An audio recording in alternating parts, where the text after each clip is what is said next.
Η Ευρωπαϊκή Διαστημική Υπηρεσία πραγματοποίησε μία από τις πιο ρεαλιστικές και σκληρές προσομοιώσεις ηλιακής καταιγίδας.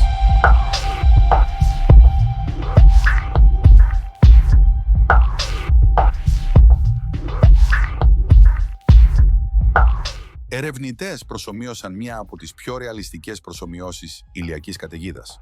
Στόχος της άσκησης ήταν να αξιολογηθεί η ετοιμότητα των δορυφόρων και των ομάδων ελέγχου απέναντι σε μια υποθετική αλλά απόλυτα πιθανή απειλή.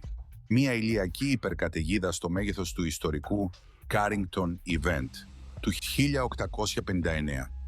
Η συγκεκριμένη καταιγίδα, εάν συνέβαινε σήμερα, θα μπορούσε να προκαλέσει τεράστιες διακοπές επικοινωνιών, ζημιές σε δορυφόρους και σοβαρές ηλεκτρομαγνητικές διαταραχές στη Γη. Στην προσομοίωση, ο ήλιος επιτέθηκε στη Γη με μια αλληλουχία καταστροφικών φαινομένων.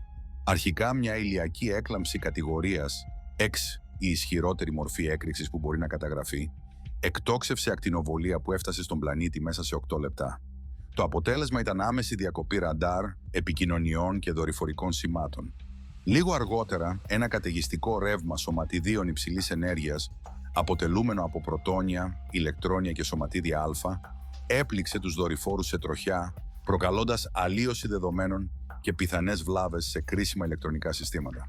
Το τελικό χτύπημα ήρθε 15 ώρες αργότερα, όταν ένα coronal mass ejection συγκρούστηκε με το μαγνητικό πεδίο της Γης, αυξάνοντας την ατμοσφαιρική πυκνότητα και προκαλώντας έως και 400% περισσότερη αεροδυναμική αντίσταση στους δορυφόρους χαμηλής τροχιάς. Η προσομοίωση δεν περιορίστηκε στο διάστημα. Οι επιστήμονες εξέτασαν και τις συνέπειες στο έδαφος. Υπερφόρτωση δικτύων ηλεκτρικής ενέργειας, γεωμαγνητικές διαταραχές στους αγωγούς και πιθανές ζημιές σε κρίσιμες υποδομές, από GPS μέχρι συστήματα αεροναυτιλίας. Μια τέτοια καταιγίδα θα μπορούσε να προκαλέσει domino effect σε ολόκληρη την τεχνολογική μας υποδομή, σύμφωνα με τους ειδικούς. Ακόμη και οι δορυφόροι που βρίσκονται χαμηλά προστατεύονται μόνο εν μέρη. Μια έκρηξη στο μέγεθος του Carrington Event θα έθετε τα πάντα σε κίνδυνο. Οι ερευνητές προειδοποιούν ότι ένα τόσο ακραίο ηλιακό γεγονός δεν είναι απλώς πιθανό, αλλά αναπόφευκτο. Το ερώτημα δεν είναι αν θα συμβεί, αλλά πότε. Για να προετοιμαστεί για το αναπόφευκτο, η Ευρωπαϊκή Διαστημική Υπηρεσία επεκτείνει το δίκτυο παρακολούθησης του ηλιακού κύκλου και ετοιμάζει μια νέα φιλόδοξη αποστολή.